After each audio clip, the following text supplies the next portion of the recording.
Experiencing call issues on Verizon? You're not alone. With the ongoing 5G rollout and network modernization, some users are encountering call failed errors or dropped calls. These problems often stem from signal interference, overloaded cell towers, or device incompatibility.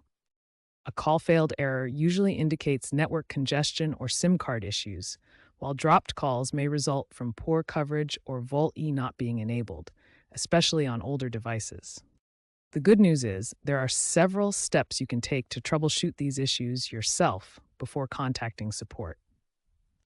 It is worth noting that Verizon's network reliability is at 99.8% uptime currently due to enhanced redundancy measures to mitigate call failure rates. Let's dive into some practical solutions. First, try the basics.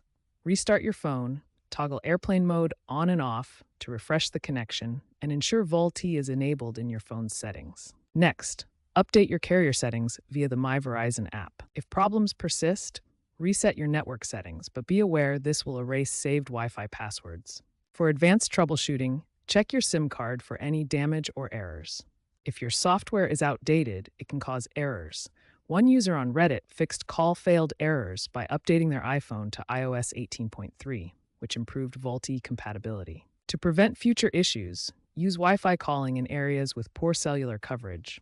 Monitor your phone's battery and signal strength, and avoid apps that consume excessive bandwidth. You can also check for real-time network status on verizon.com/network status. If all else fails, contact Verizon support by dialing the 611 from your Verizon phone.